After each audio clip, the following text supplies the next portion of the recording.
Здравствуйте, мои дорогие подписчики и зрители моего канала. Я приветствую вас на моем канале «Частное мнение русского немца». Сегодня поговорим о Татьяне Алексеевой. Она выпустила новый ролик под названием «Бизнес в России». Ну а в первых минутах этого ролика я хочу вас попросить, чтобы вы подписались на мой канал, если это возможно. Если это невозможно, значит вы уже подписаны. Ну, конечно, поставили лайк, написали комментарий, поделились этим роликом. Ну и, конечно, на колокольчик нажать. В первых минутах ролика Татьяна Алексеева делала со своей дочкой пончики. Но потом Татьяна Алексеева нам рассказала, что она хочет теперь бизнесом заняться. И что они уже некоторые вещи для бизнеса купили. Потом она спросила нас: а вы как думаете, что за бизнес мы будем делать? Ну и потом по этому тюку, который она заказала, я понял, что она какие-нибудь вещи хочет продавать, которые можно одевать на себя.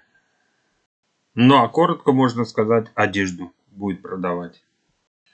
Ну мы посмотрим, может быть я угадаю, что она там будет делать, какой бизнес. Но мне кажется, это будут брюки, которые она будет продавать от фирмы Cargo. А потом Татьяна Алексеева показала рекламу Василька. Ну и показала, какие она опять вещи там заказала. А вы знаете, почему Василек может так дешево продуцировать? То есть производить одежду так дешево. А я теперь вам расскажу, почему этот Василек такой дешевый. Этот Василек такой дешевый, потому что там очень много людей работают с Азии. Почти за бесплатно. Они получают в месяц по 12-13 тысяч рублей. Ну и, конечно, из-за этого приходится собственным людям тоже за такие суммы работать. Да, вот так оно. Какие-то блогеры потом получают по дешевке вот эти вещи. Или даже бесплатно, чтобы они их рекламировали. А Василек заставляет людей работать почти за бесплатно. За 10-12 тысяч рублей. Людей с Азии. Ну и своих людей, наверное, точно так же. Как мне кажется. Для чего я вам это все рассказал? Я это вам для того рассказал, что этот Василек, он не такой уж и дешевый, этот Василек. Он дешевый только потому, что там бесплатная рабочая сила работает. А что будет, если рубль дальше будет дешеветь? Что будет дальше, если рубль будет дешеветь? Так эти все люди соберутся и уедут обратно в собственную страну. И все. И потом получится, как в 90-х годах, что вещи с Турции или с Германии или еще откуда-нибудь будут дешевле, чем в собственной стране производить. Знаете, Татьяна Алексеева, она себе сама противоречит. Сперва она рассказывает, что в России все так легко с бизнесом, все так легко. А теперь оказывается, она даже курсы брала, как правильно вести бизнес в России. Понимаете? Курсы брала. Да, интересно.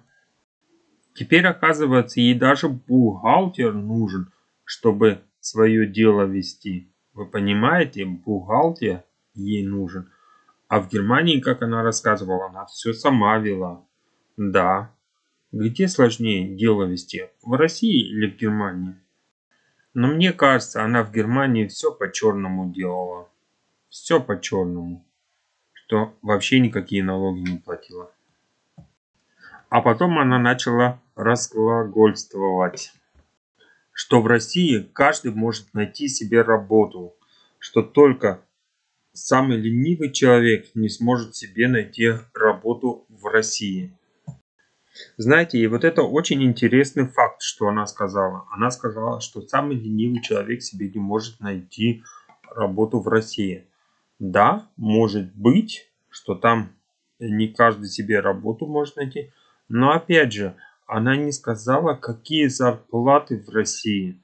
Может быть, этот ленивый человек за эту зарплату не хочет идти работать.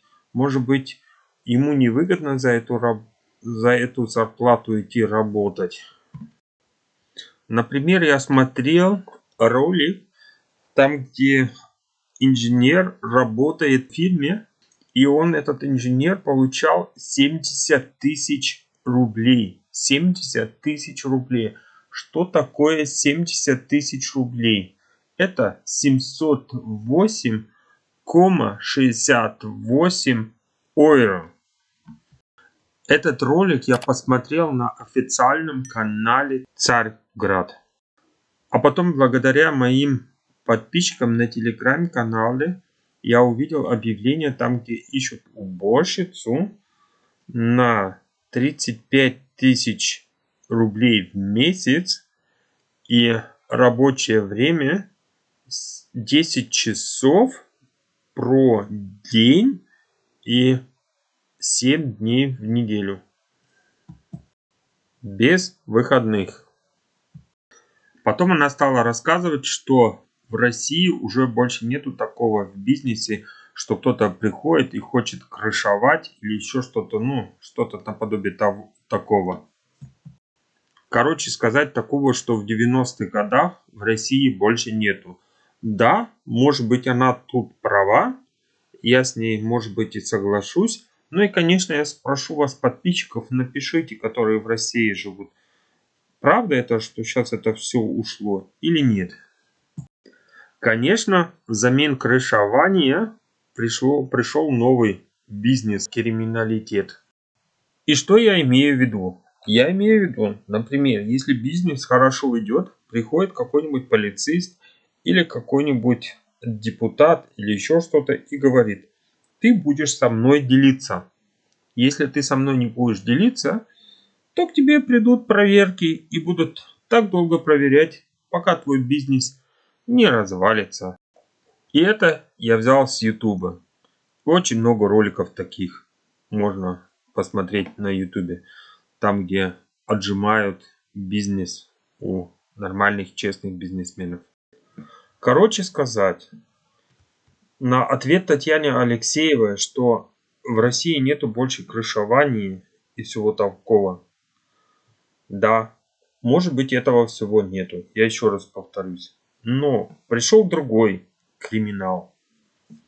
Например, санэпидстанция. Тоже ролик был в YouTube. Тоже видел такой ролик.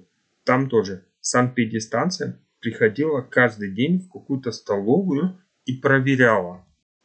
А в конце оказалось всего этого ролика, что оказывается у этого, который проверять приходил всегда, была сестра, и у нее тоже была такая же столовая, только в другом районе города.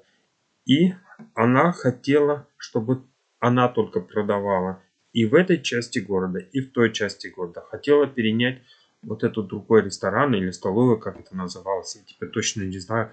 Хотела вот это все перенять. А потом она рассказала, что в России не надо unbedingt работать на стройке простым рабочим, можно и свою фирму открыть. И что это совсем просто. Да, может быть, это совсем просто, как она говорит, Татьяна Алексеева, но она опять же смотрит только на первый блик. Она не смотрит не на 3 шага вперед, она смотрит только на 1 шаг вперед. И даже может на 1 шаг вперед она не смотрит. Она не может понять, что может так получиться, что, например, если строитель приехал с собственной фирмой, да, что никто не сможет его заплатить. Или что кто-нибудь не сможет заплатить за его работу. Может быть так получится, что со стройки все унесут. Может быть еще что-то получится. Всякое может получиться. Так что не надо никогда говорить, что это все так просто. Открыть фирму в России. В России это самое сложное, открыть фирму. Может быть, на бумагах ее легко открыть. Но все остальное потом очень тяжело.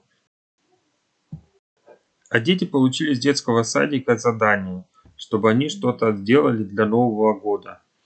С родителями, конечно, чтобы родители помогли, чтобы дети сами делали, а родители только помогли. Ну а как Татьяна Алексеева сделала? Татьяна Алексеева сама собрала и потом говорит: ну смотрите, какая у меня игрушка получилась. Теперь могут дети отнести на Новый год. И что это обозначает? Это обозначает, что дети не развиваются. творчески. Вся инициатива переходит к родителям, и они все это делают. Интересно, а что будет дальше? Будет Татьяна Алексеева в школе тоже за детей домашние задания делать? Ну а теперь я с вами попрощаюсь, скажу всего хорошего. Ну и, конечно, попрошу вас подписаться на меня, поставить лайк, написать комментарий, ну и поделиться этим роликом. Ну и нажать на колокольчик не забыть. Всем пока!